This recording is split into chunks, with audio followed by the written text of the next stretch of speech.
Livre.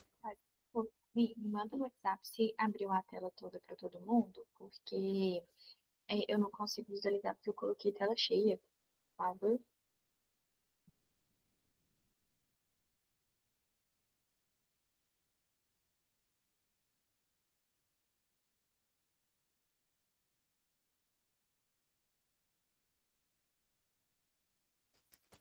Ah, tá. Vou falar mais perto do microfone, que esse microfone ele é horroroso. Deixa eu aumentar o volume aqui também, que a gente vai se ajustando. Não, tá. Vamos lá. Boa noite, pessoal.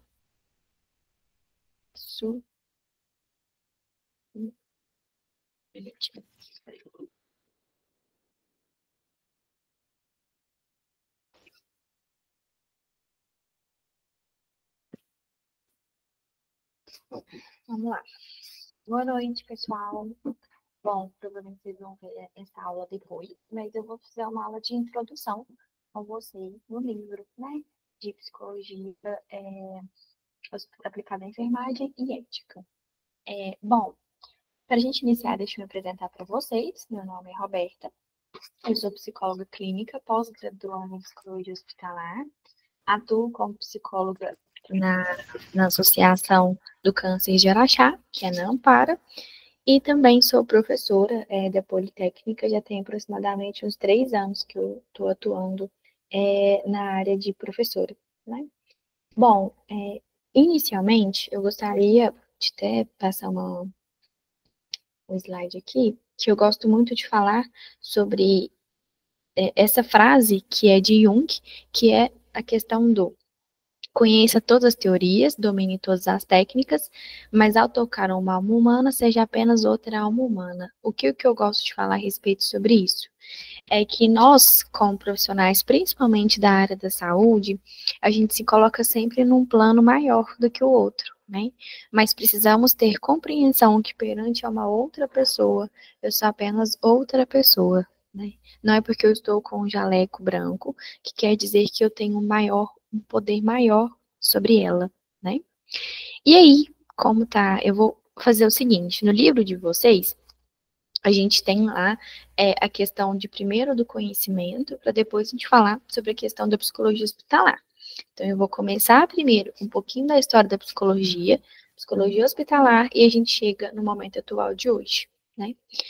Primeiro ponto que a gente precisa falar da psicologia hospitalar, da psicologia em si, é que ela tem a base filosófica, ou seja, a psicologia ela nasce lá na filosofia, quando os grandes filósofos que a gente tem, como Sócrates, por exemplo, traz pensamentos e reflexões sobre o conceito de si.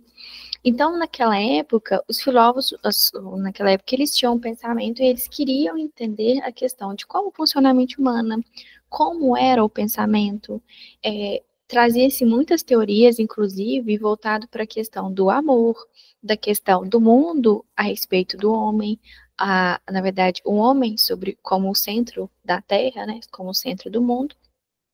E a partir disso a gente teve o início das ciências, né? Então, a partir desses filósofos a gente começou a ter um diálogo ali para começar um estudo maior sobre a questão do comportamento humano, principalmente aqueles comportamentos que eram considerados anormais, ou seja, qualquer pessoa que naquela época existia um padrão de comportamento que não era aceito, às vezes pela sociedade, né, em que vivia, era automaticamente excluída e considerada como doido, muitas vezes era considerada às vezes como uma questão de bruxos, né, trazia sempre a questão também religiosa presente. Então, a base da psicologia, ela começa na filosofia, né? E aí, a gente entra na questão, no ponto da Idade Média. Quando a gente entra ali, eu vou até passar aqui, que eu acho que esse aqui é mais fácil. Quando a gente traz ali na Idade Moderna, né, e a gente já começa a questão dos médicos, já começa-se a ter um estudo maior sobre o comportamento. E é tão interessante porque nessa idade é quando começou a ter as abordagens da psicologia. Então, quais abordagens que a gente tem hoje? A gente tem 1 milhão de abordagens, mas as mais conhecidas são a questão do comportamental, que a gente chama de TCC, né, que é o cognitivo comportamental. A gente também tem a de psicanálise, que também é muito conhecida pela sociedade, né? Muitas pessoas falam ser psicanalistas. A gente tem também a Gestalt, a gente, enfim, vai 1 milhão. Mas a primeira abordagem que a gente teve, que veio na idade moderna, foi a questão da psicanálise, que é quando Freud, que é o pai da psicanálise, ele começa a procurar estudar um pouco sobre esses comportamentos involuntários e também sobre a questão do inconsciente, né? E a gente vai falar um pouquinho sobre essas disciplinas, porque tem uma parte que está no livro de vocês. E aí, dando continuidade, é interessante porque a psicologia ela não era considerada profissão.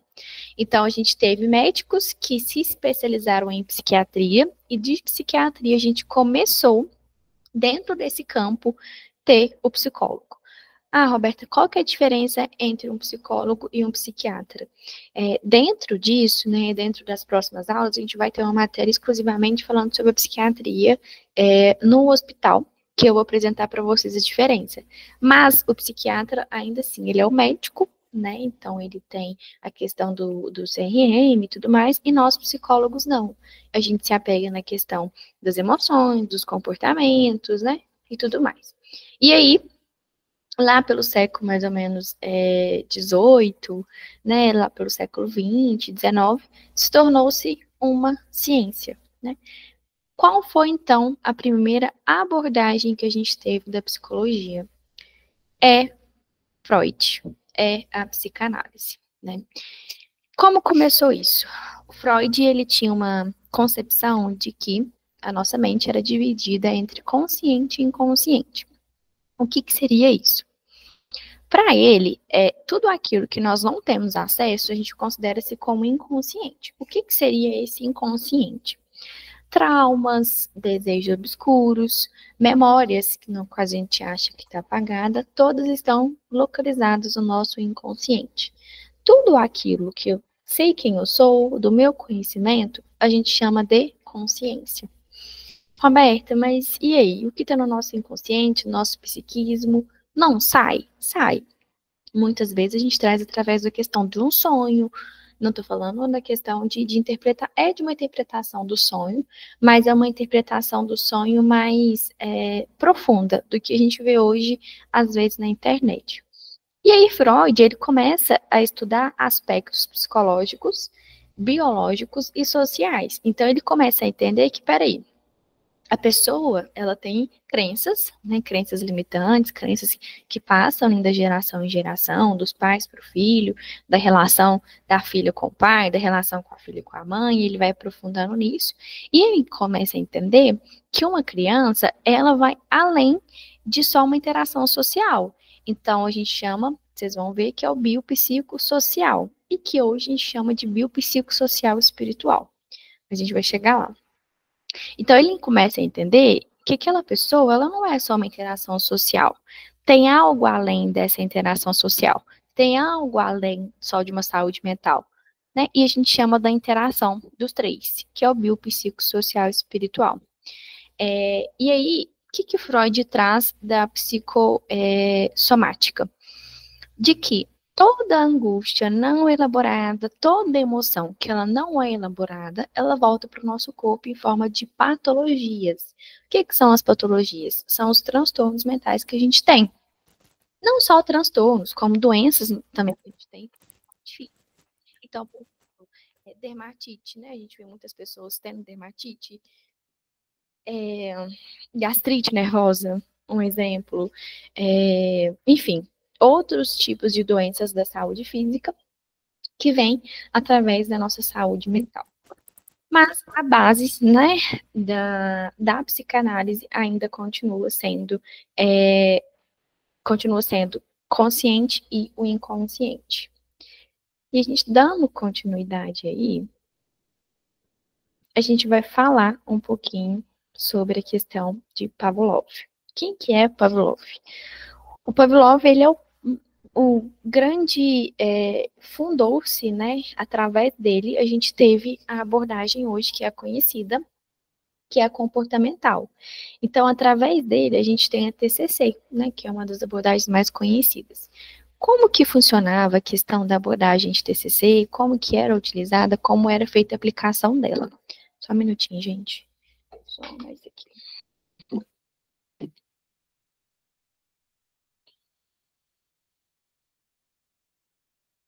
Como era feito a questão da aplicação dela. Então, naquela época, eles pegavam os ratinhos, condicionavam-se eles nas caixas e davam choque para aquele ratinho, ele tinha um padrão de comportamento.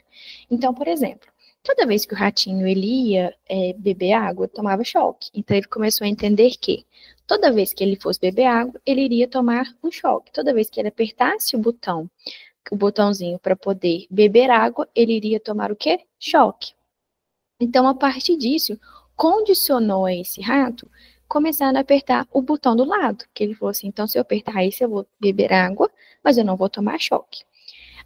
A gente vê muito isso hoje, por exemplo, em clínica, né, e até mesmo em um hospital, até preso na questão, das vezes, da medicação, a gente vê muito em criança, né, quando às vezes leva para um psicólogo infantil e o psicólogo fala, olha, vamos trabalhar com ele através de reforçamento. Então, você pega a criança e começa a reforçar ela com algo positivo. Então, por exemplo, faz aqueles quadros, né, que a gente vê hoje, por exemplo, se você ama seu quarto, você vai ganhar uma medalha. E no final da semana, você vai ganhar um prêmio. Então, você começa a reforçar o comportamento daquela criança para que ela tenha um comportamento bom, mas que ela vai ter uma recompensa no final. Isso é a base da TCC. De que jeito que a gente vê hoje, por exemplo, dentro de um hospital? A TCC, ela é quase uma terapia breve. Então, muitos psicólogos, principalmente psicólogos hospitalares, utilizam dela quando vão, às vezes, atender um paciente que está internado, ou que está no ambulatório, ou que chega, às vezes, no hospital por uma tentativa de suicídio, condicionando a ele, às vezes, a um tipo de comportamento, principalmente a um tipo de pensamento. A gente dando mais um pouquinho de continuidade, a gente tem outras abordagens também, né? E as outras abordagens que a gente tem, por exemplo, é a Gestalt, que ela traz a questão da percepção. Uma coisa muito boba que a gente via antigamente é a questão daquelas imagens, né? Tinha uma girafa. Aí perguntava, se você vê essa girafa, significa isso. Se você vê outra girafa, significa isso. Mas a Gestalt, a base dela é a sua percepção sobre a vida. E essas são as que a gente chama, né, de as principais abordagens que a gente tem hoje dentro da psicologia que a gente aplica, né, dentro de um consultório, em outros lugares. Mas a gente tem outras abordagens também. Dando continuidade, a gente vai falar da psicologia no Brasil, a gente traz o período profissional. Então, a Associação Brasileira de Psicólogos, e ela só foi regulamentada como profissão mesmo em 1962. Então, dia 27 agora de agosto, é o dia oficial, por exemplo, do psicólogo no Brasil, né? Só que, se a gente for parar para pensar, é uma profissão muito recente, né? O psicólogo em si é uma profissão muito recente que ainda a própria sociedade ainda tem um certo receio quando fala assim, eu vou para um psicólogo, né? Eu vou procurar uma ajuda psiquiátrica, por exemplo, né? E aí, uma das questões dos aspectos psicológicos que a gente tem, que é o ponto que eu queria chegar com vocês. O que seria isso? Voltado para a questão da medicina, né? A medicina ocidental, ela tem uma compreensão diferente da medicina oriental. A medicina ocidental, que é a medicina que a gente vive hoje, é uma medicina que ela acredita na divisão entre mente e corpo. Ou seja, a gente sempre tem um médico, um psiquiatra, que vai cuidar da minha saúde mental, e eu tenho um médico clínico geral, por exemplo, um médico de alguma outra coisa, que vai cuidar da minha saúde do corpo. Então, para nós, é o modelo biomédico que a gente utiliza, né? Então, a gente tem um médico para cada. Então, a gente fala de divisão de mente e corpo. Quando a gente vai para a medicina oriental, a gente fala mente e corpo indivisíveis. Né, eles são unidos, que a gente chama de práticas integrativas. Então, um exemplo muito bobo que a gente tem é, por exemplo, na Índia. Então, na Índia, lá a questão da farmacologia, a farmácia, a questão da indústria farmacológica lá é muito precária e tem pouco investimento. Porque lá na Índia, eles utilizam, por exemplo, como medicação por uma doença psiquiátrica ou por uma doença de saúde física, uma erva ou um tempero ou algo, por exemplo, do tipo. Então, lá, a questão da farmacologia é muito pouco usada. Por quê? Para eles, corpo, mente, social e espiritual é unido, né? Os três são unidos. Tanto que a gente vê a questão da própria religião, da espiritualidade, como ela é muito bem empregada para eles, né? Como a religião lá é uma doutrina seguida de uma forma muito rígida, né? Então, isso é só para vocês entenderem, porque vocês vão perceber que hoje a gente utiliza, para a OMS, a Organização Mundial da Saúde, a gente tem a psicologia, a gente tem a saúde mental, a saúde física, a saúde social e a saúde espiritual. Só que a gente tem cada profissional para uma parte, né? Cada profissional para um tipo de saúde. O que, diferentemente, no oriental, a gente não percebe isso, né? E aí, não tinha como a gente não falar rapidamente sobre o Hospital Colônia de Barbacena, dentro dos aspectos históricos que a gente tem. Primeiro ponto que a gente não pode falar. Esse hospital, ele foi uma grande revolução para a medicina.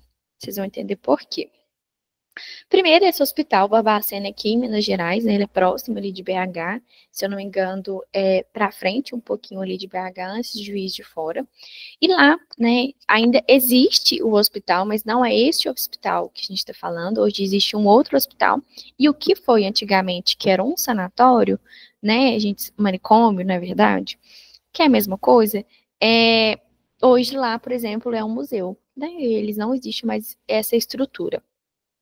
Ele foi fundado em 1903, né, e por muito tempo ele se tornou, assim, uma grande referência nacional, porque qualquer tipo de pessoa que ela não tinha um padrão de comportamento aceito pela sociedade, eles colocavam ela no Hospital Psiquiátrico de Barbacena. Então, qualquer pessoa que fosse, por exemplo, drogaditas, que a gente via, esquizofrênicos, crianças, homens, tanto faz, autistas, a questão de alcoólatras, prostitutas, moradores de ruas, pessoas sem documento, até muitas vezes as pessoas eram colocadas lá pela questão da herança. Então, a motivação da família de deixar a pessoa era uma motivação voltada para a questão da herança, atestando que ela não tinha sanidade mental e tudo mais. E eles colocavam lá. Entretanto, ela tinha capacidade de 200 leitos.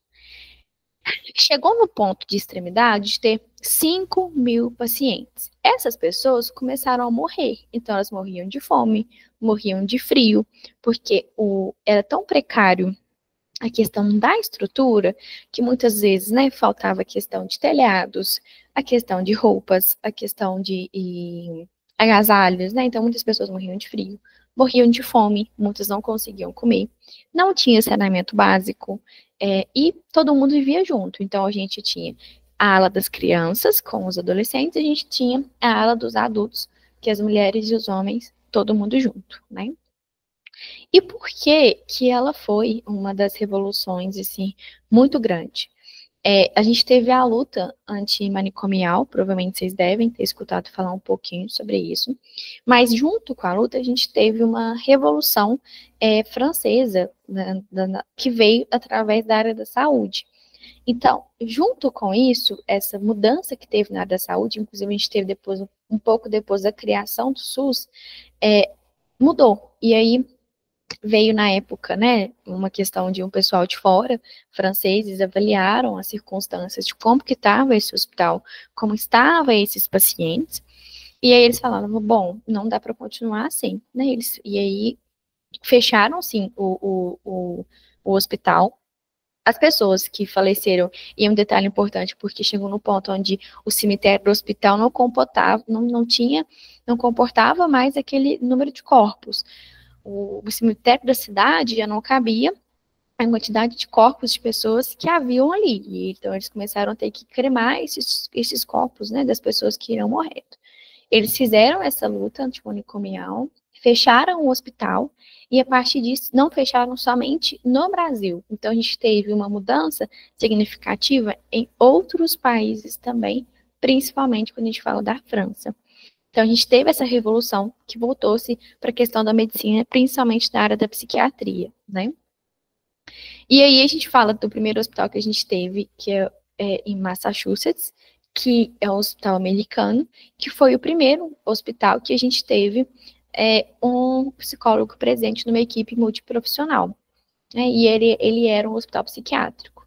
Então, só para vocês terem noção, que 15 anos depois, a gente que teve essa revolução, que a gente teve esse profissional dentro da área da saúde. Só que um ponto interessante é que fora já era uma profissão regulamentada. Aqui no Brasil, que a gente ainda não tinha adesão a essa profissão, tá?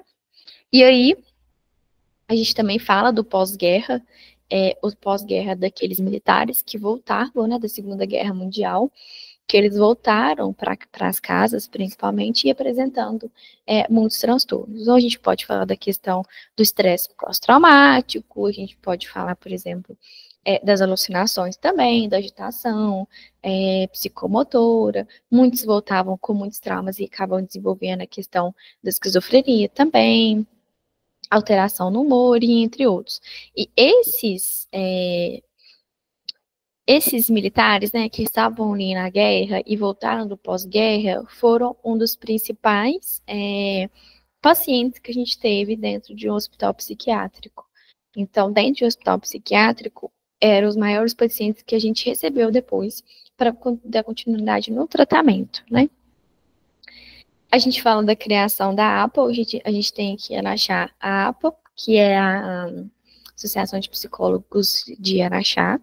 Então, a gente tem ali o grupo, onde a gente passa a questão de promoção e manutenção de saúde, prevenção de doenças, a questão também do próprio ponto, que eu acho que é muito importante, de dados, né, da questão da própria cidade, do que acontece ali, que nós conseguimos ter um pouco de acesso. Não conseguimos ter acesso a tudo, como psicólogos, mas uma grande porcentagem, sim. Às vezes, quando tem uma questão de suicídio, às vezes é divulgado entre nós, mas não é divulgado quem, mas às vezes os dados, né? Então, a gente tem um pouco mais de acesso, então a gente tem esse grupo, que é bem grande mesmo, assim, que a gente vai conversando sobre a questão de, a gente está precisando de psicólogos para um projeto social, a gente está precisando de psicólogos para um trabalho voluntário, né?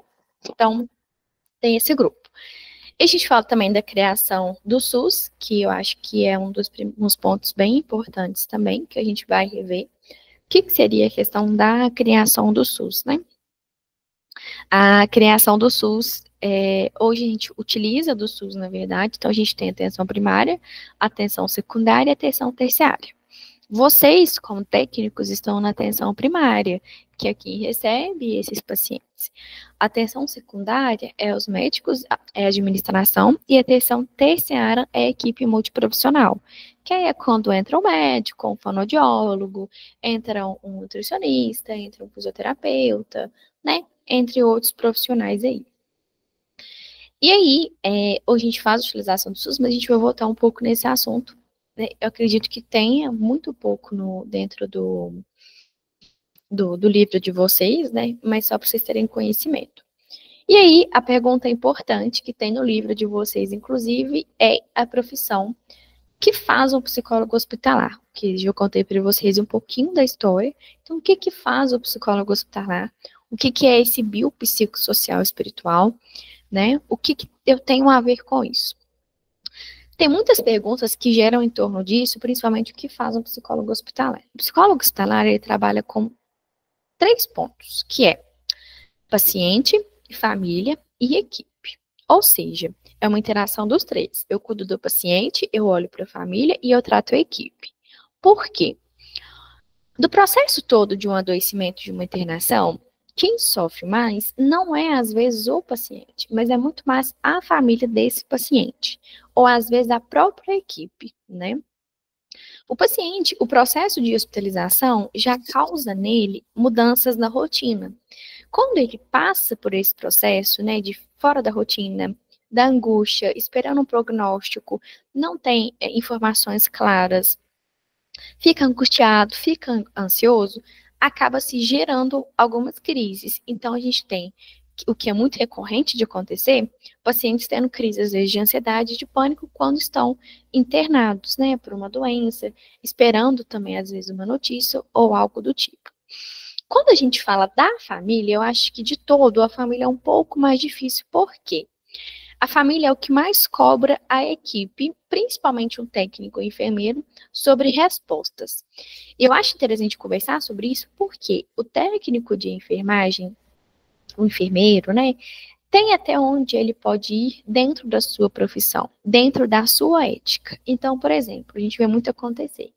Ai, mas fulano tá aí, tá internado, meu pai tá internado, você não consegue ver com o médico o que, que pode ser, se já saiu o resultado do exame e tal. Você pode até ver para esse familiar que o resultado do exame saiu, mas você não pode falar para ele qual que é o diagnóstico. Por quê? Você está passando acima da questão de uma hierarquia do médico, né? E isso é até uma questão de ética mesmo, né? Não é da sua profissão. O que você pode fazer é orientar essa família, é acolher essa família, falar, entender, olha, é complicado, mas trabalhar com ela, trazer para elas informações reais, trabalhar com elas expectativas reais da situação, e isso a gente trabalha numa base de acolhimento. Hoje, o SUS, ele tem o Humaniza SUS, né? O Humaniza SUS é muito interessante, porque ele tem até uma cartilha, e ele tem as etapas para ser seguido. Então, com a família, né, o que a gente faz? Por exemplo, como a gente, como psicólogo, a gente acolhe esse familiar. Então, a gente entende qual é a angústia dele, trabalha com ele as expectativas reais do diagnóstico do paciente, tenta explicar para ele que precisa haver uma espera, uma paciência para a questão de receber um exame, né, principalmente quando o paciente tem muito tempo ali. Então, a gente faz esse acolhimento com a família. E com a equipe, né? A equipe eu acho que é muito difícil, eu acho que seria bem interessante quando a equipe dá abertura para nós psicólogos adentrar. Por quê?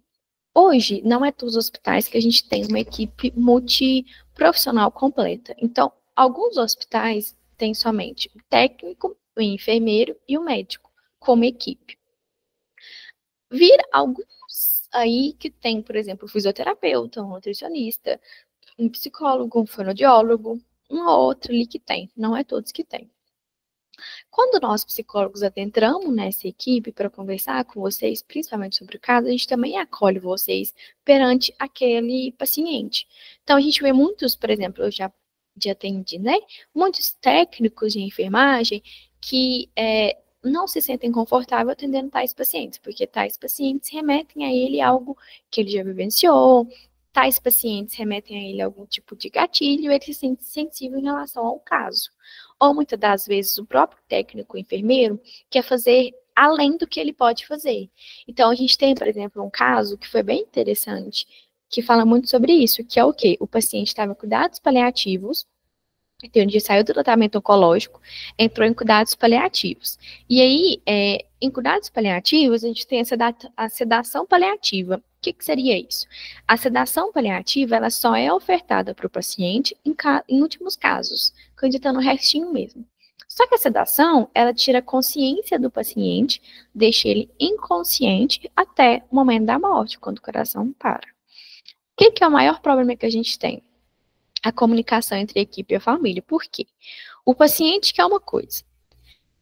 No caso, né, nesse caso específico que aconteceu, era o paciente, ele não queria a sedação paliativa porque ele queria o resto do tempo dele com a família. O familiar queria porque queria sedar o paciente porque estava sofrendo, vendo o paciente, o familiar, sofrendo. Então, a família falou, não, vamos dar o sedativo para ele porque a gente precisa sedar ele de todo jeito e tal. Porque ele tá sofrendo muito e a gente não tá aguentando mais sofrimento, porque em cuidados paliativos, quando a gente fala de cuidados paliativos, já é um termo muito assustador para muitas pessoas, porque já está associado à morte. Então, já não tem mais recursos e eu só entro em cuidados paliativos quando não tem possibilidade de cura. E a gente também entra com a questão da equipe, porque a equipe se dividiu em dois, que é eu, é, como é que fala? Dividiu em dois, que é a questão de éticas e bioéticas, ou se não, eu fazer o que eu bem entendo, né? E isso a gente vê, acontece com muitas frequências. O que é o termo de ética ou bioética? Por que cabe nesse caso em específico? É em éticas e bioéticas que a gente vai ver na próxima aula, vocês vão perceber que a gente é dividido, principalmente em cuidados paliativos, são termos que vai redigir a forma de ação de vocês dentro de um hospital com esse paciente. Então, a gente tem autonomia, a não maleficência, a beneficência, a gente tem a questão da justiça. Isso são os princípios que regem as ações nossas. Então, se o paciente ele tem consciência, né, se é um paciente X, ele ainda tem consciência, como esse caso específico, a decisão que predomina é uma decisão dele, não é da família nem da equipe. E aí, como já aconteceu a situação, todo mundo se dividiu-se e nós, como psicólogos, tivemos que, às vezes, entrar no caso e ter um manejo com a equipe e com a família. Resumidamente, o psicólogo hospitalar, ele faz o acolhimento dos três. Ele trabalha com os três ao mesmo tempo, paciente, família e equipe. Geralmente, só é solicitada a nossa presença dentro de um hospital, principalmente quando a, a equipe ali, o técnico, o enfermeiro, o médico, não conseguiu sanar o que foi preciso e o psicólogo, o paciente continuou triste, continuou em crise, ele não deu conta de melhorar isso. E aí ele vai lá e chama, e principalmente quando é caso de pacientes internados. Quando a gente fala de pacientes ambulatórios, só é solicitada a presença de um psicólogo, o que não deveria ser, somente quando a gente tem uma tentativa de um suicídio, uma crise muito grande de ansiedade ou de uma crise de pânico, ou até mesmo um surto psicótico. Nesses casos, é o que a gente mais vê, que é mais comum de ser solicitada a presença dele. O que é errado, porque nós, psicólogos, a gente tem que estar principalmente no ambulatório, que é quando esses pacientes chegam no hospital, tá? Eu não sei se eu. Acho que eu fui um pouco. Né, eu fiz um resumo, na verdade, assim, sobre o que está no livro de vocês, mas para vocês entenderem a função do psicólogo dentro de um hospital. Um detalhe importante é que a gente não faz psicoterapia. A gente não faz o que a gente faz em um consultório, mas a gente tem o nosso manejo para ser feito dentro de um hospital, tá? E ele sempre, a base de qualquer manejo hospitalar, é um acolhimento. A gente não para no acolhimento, mas a gente começa através dele, tá? E aí a gente vai falar sobre a questão principal, que é do modelo ético e bioético. Só um minutinho, gente.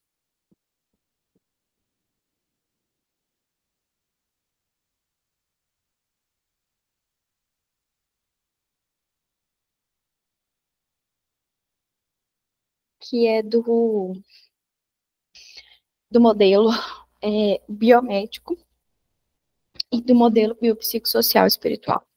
Como eu disse para vocês, dentro da medicina ocidental, a gente tem um modelo biomédico que é a divisão de corpo e mente.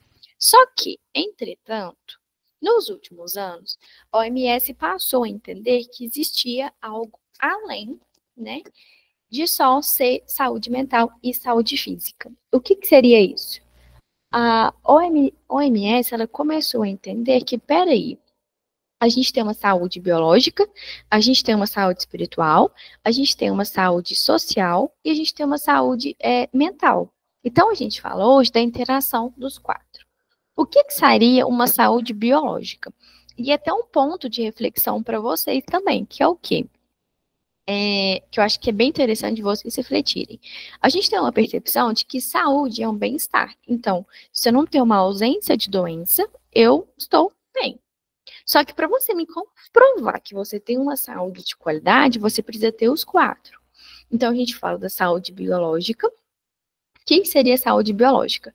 Saúde física, doença, questão física mesmo. Então, por exemplo, doenças que a gente fala como um câncer, uma gripe, saúde biológica, corpo. Quando eu falo de uma saúde psicológica, uma saúde mental, eu estou falando voltada para uma questão neurológica. Então, eu estou falando, por exemplo, de transtornos mentais, eu estou falando de tudo que é voltado para a questão mental. Emoções, comportamentos, percepções, sentimentos, tudo isso a gente está falando de saúde mental. Quando eu chego na parte de saúde social, o que seria isso? As minhas relações. Então, eles começaram a entender que uma pessoa, se ela tem um adolescente, por exemplo, se ela tem um problema, às vezes, com a mãe, com o pai, com o irmão, ou com alguém do tipo, eles entenderam que a saúde dela automaticamente está comprometida, tanto a saúde física quanto a saúde mental. Então, o adolescente, principalmente o adolescente, né, quando ele está, às vezes, não está conversando com os pais, alguma coisa do tipo, o que ele faz? Fica sem comer, fica mais depressivo, né, tem uma briga, fica mais revoltado, e isso compromete a saúde física e a saúde mental.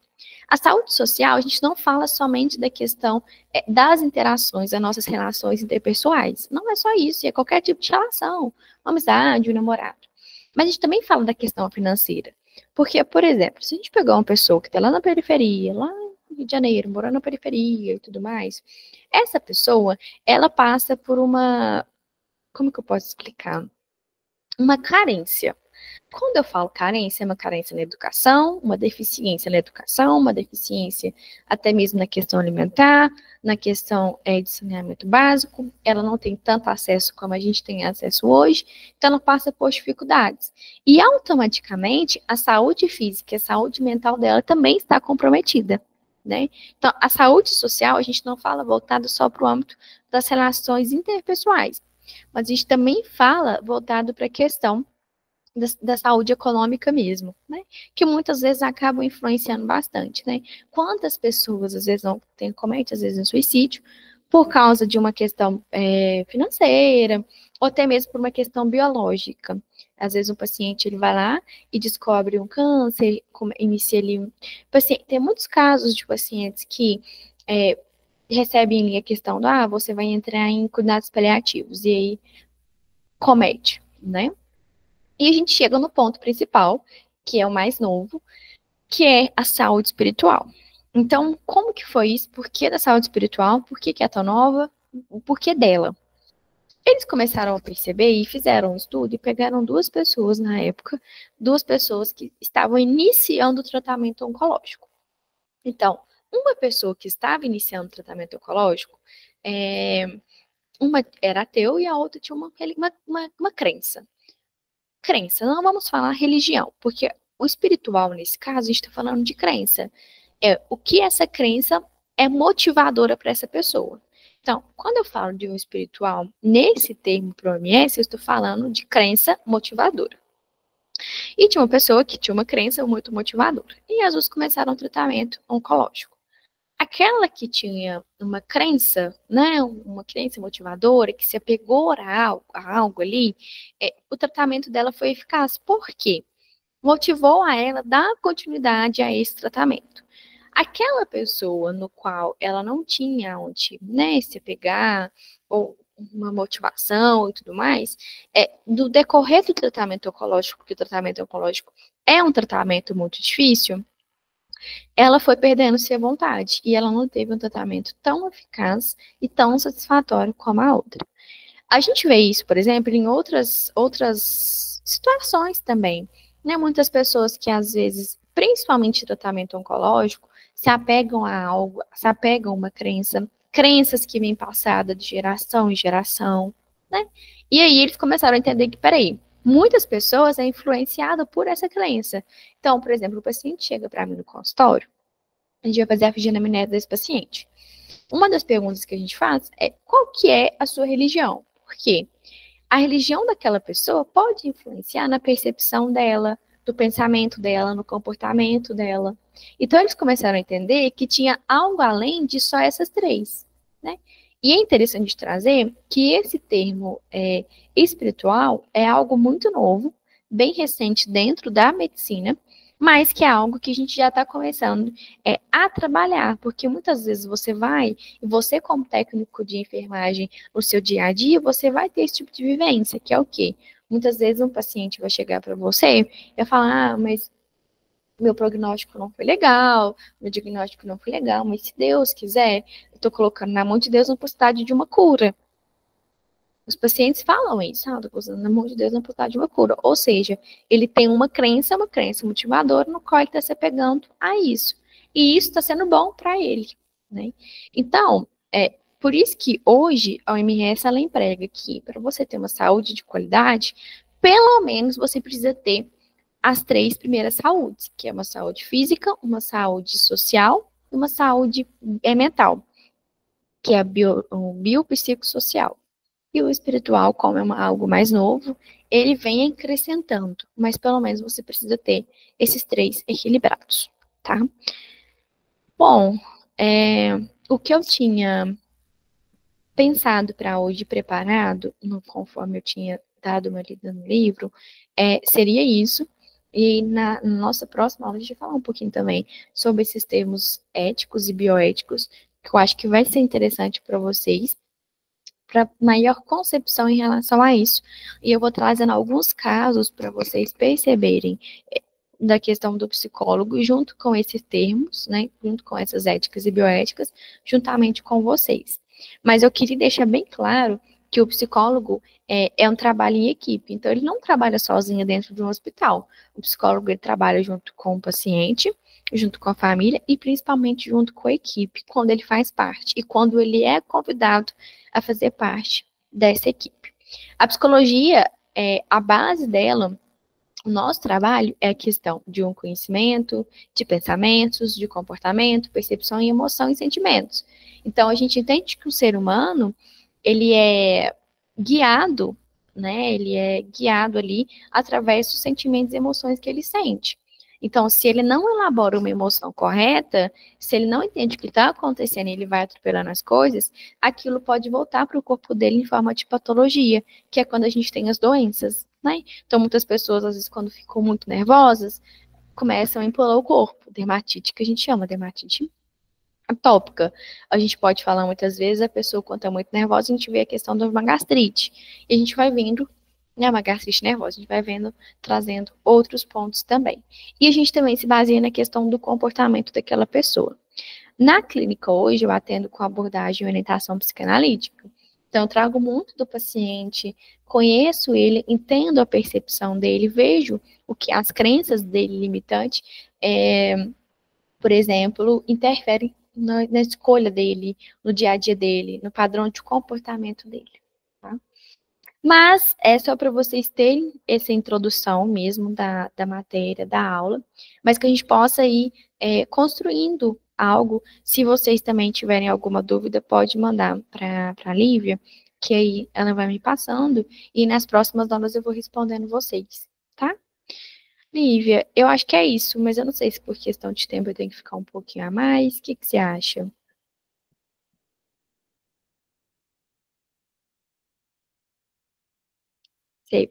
Posso finalizar ou você acha que eu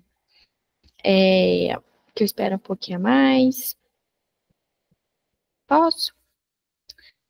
É Lívia mesmo, não é? Eu não tô ficando doida não, né? Ah, então tá bom, então. Obrigada, viu? Assim, eu não sei se foi... Eu peguei também um pouco do que eu tinha dado no ano passado, eu também cheguei a dar aula online, né? E aí eu já tinha mais ou menos noção de como que funciona, como que é o livro também, porque eu já estou meio que acostumada com ele. Então eu peguei também o material do presencial, fiz só uma modificaçãozinha e trouxe pro coisa, mas acho que é isso mesmo, tá? Qualquer coisa que alguém precisar, eu estou à disposição. Você quer que te mande o material em PDF? Fechou, já te mando já. Obrigada, viu? E boa noite.